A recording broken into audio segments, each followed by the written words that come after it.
Colheita da uva em Bento Gonçalves. 207 trabalhadores, na maioria do estado da Bahia, foram resgatados. O contrato de trabalho para a safra se transformou em uma prisão por dívidas. Violência, condições degradantes de alojamento, higiene e alimentação. Jornadas muito além das registradas no papel. Em Uruguaiana, foram 2 fazendas de plantio de arroz, também no começo desse ano. Mais de 80 trabalhadores, entre eles adolescentes, foram resgatados. Sem proteção no manuseio de agrotóxicos e ferramentas inadequadas, sem água potável ou local apropriado para o descanso e a guarda dos alimentos. Os casos no Rio Grande do Sul não são isolados. Estão na maioria dos estados brasileiros. Já foram mais de 1.000 trabalhadores resgatados em trabalho análogo à escravidão em 3 meses, nesse ano. 2.575 em todo o ano passado. No Brasil e em muitos outros países, pessoas já foram compradas e vendidas como se fossem mercadorias. A sociedade da época aceitava que um trabalhador fosse chamado escravo. E não só não recebesse remuneração pelo trabalho, como fosse castigado e mantido em cativeiro. Trabalho escravo é quando a legislação do país admite a escravidão, regula a escravidão. Existe compra e venda de escravos, como era, por exemplo, antes da Lei Áurea. No século XIX, em 1888, nós tínhamos um país, os Estados Unidos eram assim, as Antilhas, Cuba tinha escravidão. Foram 300 anos de escravidão, primeiro com indígenas brasileiros e depois maciçamente a exploração da população negra da África. Até o século XVI, pelo menos, não havia qualquer associação, entre aspas, natural de uma pessoa negra com a escravidão. O resultado dessa articulação entre a ideologia racista e a redução em cativeiro foi a normalização da ideia de que um certo conjunto de pessoas naturalmente estaria predisposta a serem escravizadas. Nós, inclusive, evitamos a palavra escravo e preferimos a palavra trabalhador ou trabalhadora escravizada, porque se trata efetivamente, seja do racismo, seja do escravismo, uma relação de produção, uma relação de desigualdade e uma relação de opressão. Agora, em maio, serão 135 anos da abolição da escravatura no Brasil. É por isso que o Código Penal prevê a punição ao trabalho análogo à escravidão.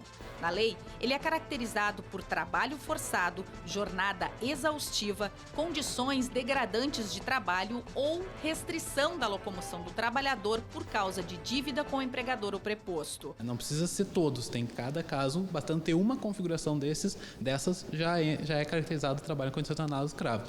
Geralmente o que a gente encontra aqui no Brasil, a servidão por dívida e condição degradante. Então, por exemplo, quando tu tem alojamentos, áreas de vivências totalmente inapropriadas, sem local para alimentação, sem sanitário, tem lugares às vezes que o trabalhador dorme, passa o tempo sem nenhum piso, sem água potável, sem equipamento de segurança. Então, esse somatório de condições extremamente indignas e que é um descumprimento, não é de uma única regra ou norma trabalhista, é um descumprimento conjunto de uma série de normas de proteção à higiene, à saúde, à segurança do trabalhador, isso que caracteriza o trabalho escravo. Ela não tem, por exemplo, a possibilidade de dizer assim, olha, essa condição de trabalho é injusta comigo, eu quero a minha demissão e quero voltar. Ela não consegue fazer isso, por isso que não consegue se libertar, né?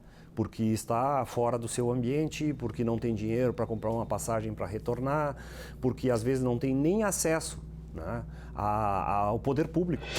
No perfil do trabalho análogo à escravidão no Brasil, no ano passado, 92% eram homens. 83% se autodeclararam negros ou pardos, 7% eram analfabetos e 23% tinham estudado até o 5º ano incompleto. 87% dos trabalhadores resgatados estavam na área rural. Pessoas em situação de pobreza e que muitas vezes estão há um longo tempo desempregadas e muitas vezes sem perspectiva. Então, quando aparece essa figura que a gente chama de gato e oferece uma oportunidade de trabalho, as pessoas elas acabam se tornando presas muito fáceis. É a herança da escravidão que criou no imaginário que há certos tipos de trabalho que não têm valor. Geralmente essas pessoas são resgatadas, é esse tipo de trabalhador.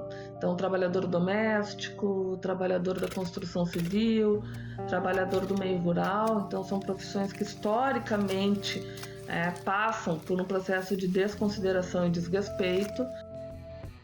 A justiça só age nos casos em que recebe as denúncias. Muitos casos são mediados pelo Ministério Público do Trabalho através de termos de ajustamento de conduta. E todos os agentes da cadeia de produção têm responsabilidades. Muita gente confunde, eu posso terceirizar, então não é problema meu, isso aqui eu vou contratar uma empresa e ela que resolve.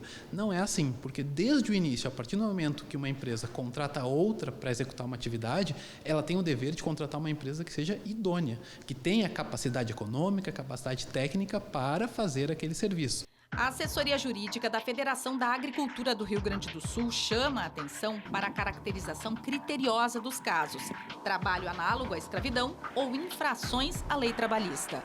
Tem que haver uma legislação que puna o trabalho escravo na sua conceituação literal, ou seja, impedimento de ir e vir, gente que fica presa a trabalho porque forneciam, por exemplo, determinados materiais para esses trabalhadores, depois eles ficam reféns de uma situação, praticamente sequestrados, né?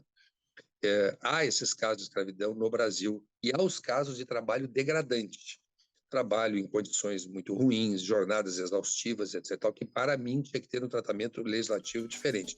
A entidade tem várias ações pela legalidade nas relações de trabalho no campo. Nós temos um mapeamento desses gargalos no setor rural. Nós sabemos onde podem acontecer contratações sem estarem na forma da lei. Nós fazemos campanhas para que carteiras sejam assinadas e para que trabalhos que são feitos esporadicamente tenham contratos e que, quando ocorre uma terceirização, ela seja fiscalizada. O terceirizador tenha o recolhimento dos valores referentes ao seu empregado, recolhimento de impostos, EPIs, engenharia e segurança do trabalho para o atendimento da lei. Geralmente muito velados, não é simples identificar os casos de trabalho análogo à escravidão. Por isso, as denúncias, a conscientização e as ações de fiscalização. Nós queremos ajudar a resgatar a boa imagem do empresariado brasileiro, da economia brasileira, dos produtos brasileiros, enaltecê-los, mas é preciso, acima de tudo, respeito profundo aos direitos humanos. Nós estamos aí construindo acordo com cada governador, cada edital que você vai fazer de uma obra, colocar lá como exigência a cada trabalhador que for trabalhar naquela obra, tem carteira profissional assinada.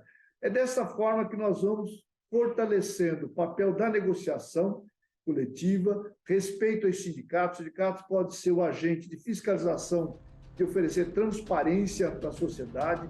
O combate ao trabalho escravo, em grande medida, passa por ação da sociedade, passa por uma nova mentalidade.